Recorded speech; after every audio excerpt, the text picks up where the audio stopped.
Hey everybody, Aaron Cowan with Site Dynamics. What I want to talk to you about today is reloading the handgun. Left-handed or right-handed, there are some differences. While there are more right-handed shooters than left-handed shooters, which is why most handguns are designed for the right-handed shooter in mind. Guns such as the Glock, designed for a right-handed shooter. If you're a left-handed shooter, like I am, I'm born left-handed. I had to learn to shoot the handgun left-handed and learn how to shoot it right-handed. For me, reloading left-handed presents some complications that don't exist when I use my right hand, specifically because of the placement of the slide release and the placement of the magazine release. Now, the newer model guns and some different manufacturers, they make ambidextrous controls, which are definitely beneficial if you're a left-handed shooter. You have an ambidextrous magazine release or an ambidextrous slide release. However, if you don't use those, or you've just become so comfortable using a right-handed setup, even though you're a left-handed shooter like myself, I prefer the magazine release to be set up for a right-handed shooter, even though I primarily fire left-handed, just because I'm more proficient releasing the magazine that way. So what I'm going to cover in this video is left-handed methods and then right-handed methods. Now, as a left-handed shooter, when I want to reload the weapon to release the magazine, it's as simple as using the index finger. So, slide lock, I simply bring the weapon in to where it's still in my horizontal vision, and I hit the magazine release. At that point, I can clear my cover garment if I'm carrying concealed, access my magazine, and insert. At this point, I have two options. I can inboard the weapon and work the slide, and bring the gun back into battery, and then the weapon's back into service. That method is one of the more popular methods. In fact, you see a lot of people teach it for right-handed shooters. What is an obvious disadvantage to slingshotting the slide to reload the weapon versus using the slide release? The biggest disadvantage, really the only disadvantage, is time. It actually takes more time to use that method than it would to simply hit the slide release. Now, as a left-handed shooter, to hit the slide release, especially on a gun like a Glock, the stock slide lock that Glock comes with, the OEM part, does not really have enough purchase area that I would be comfortable with using it. So I usually replace mine with either a Vickers, an Aerotech, or something like that. Once I've reloaded the weapon, I can bring my index finger back to that, hit it, and go forward and bring my weapon back into service.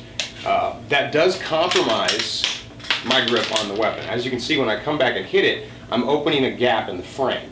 So this is a method that might not be beneficial for a beginning shooter, someone who's not used to their grip on the weapon, or some people might argue that you might drop the weapon under stress, which is entirely possible. However, with proficient training, especially training under stress, highly unlikely. It's as simple as mag in, forward, gun.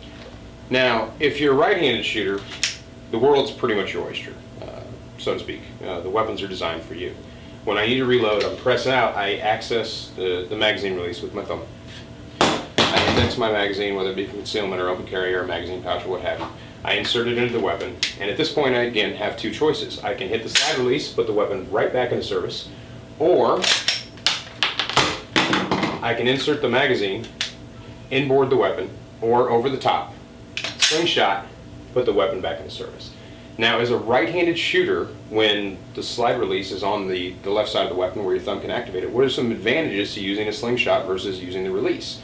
The biggest advantage is under a sympathetic nervous system activation in a real use of force encounter, our motor skills begin to degrade. Fine motor skills especially. So it's argued that your thumb will not be able to perform the actions required of it, which I will agree with to a certain point, but that's strictly based on training, proficiency, and experience. An inexperienced person who's inexperienced operating the weapon is going to have problems regardless. Let's consider the fact that the trigger itself, fine motor skill. Magazine release, fine motor skill. Slide release, fine motor skill. It's single-digit manipulation. I'm using one finger to manipulate the controls on the weapon. Now, you might want to reduce the number of fine motor skills you need on a weapon, which is one of the advantages to slingshotting. However, we know it is slower.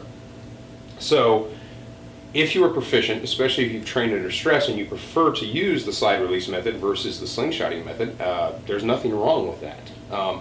One other small advantage to slingshotting the weapon versus using the slide release is it gives you the maximum amount of spring tension in the weapon. So if the weapon's become dirty, if it's been dropped in the mud or something like that, it's possible that that extra little bit of tension will keep it from malfunctioning as it goes back into battery. There's a few firearm models out there, 1911s. Once they get dirty, they don't like the slide release as much. I see them on the range in classes and such as that. where guys will run 200-300 rounds through them, and when they hit that slide release, the gun will just kind of jam up a little bit. It won't feed properly.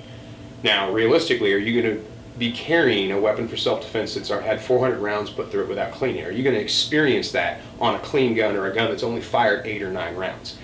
Highly unlikely. Possible, highly unlikely. So the choice is ultimately up to you. However, I will say that the slide release is going to be faster 99% of the time. Now, one of the biggest factors, be you left or right-handed, when reloading the weapon, especially if you carry concealed, is actually accessing that magazine. Obviously, it's under concealment. You've seen a previous video, we talked about drawing the handgun from concealment with one hand. Well, with a magazine, that's your only choice, because you can't really holster up and then do a 200 magazine draw. You're not going to do that. So simply, hem of the garment, all the way up, access magazine, mag out, magazine, slide forward, gun back into service. I get this question all the time, especially when I'm teaching fundamental levels classes. Where do I reload the gun at? Do I reload it here? Do I bring it all the way in here?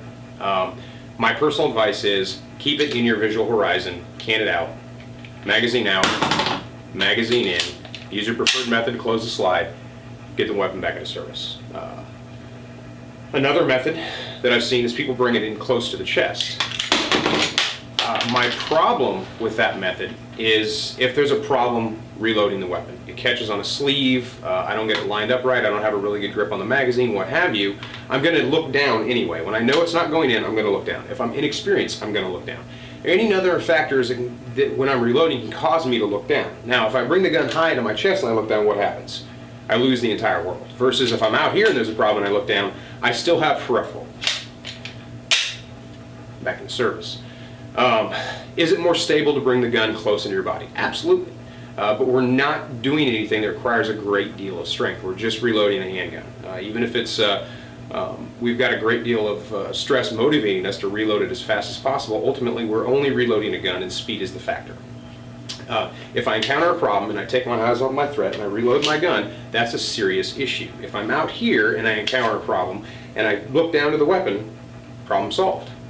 I'm reloading the gun, but I still have at least a peripheral view of my visual horizon. Now, this has just been a simple look at reloading the handgun. Left-handed shooters, right-handed shooters. Coming up as primarily a left-handed shooter with the handgun, I used the slide method for a very, very long time. But eventually, I realized that my motor skills operate well at a high heart rate based on my experience and my training. So I transitioned to start using that index finger method to close my slide. It's a little bit controversial in the left-handed world, but again, we're a minority in the shooting community. Most of the formal instruction I got on the handgun was by left-handed or right-handed instructors who didn't really know how to address left-handed problems. So I wanted to put this out there for my fellow left-handed shooters, and then also address right-handed and the actual physical methods of reloading the handgun to put some advice out there in case there's some things you guys might not have thought of. I'm Aaron Cowan with Sage Dynamics, Training Court.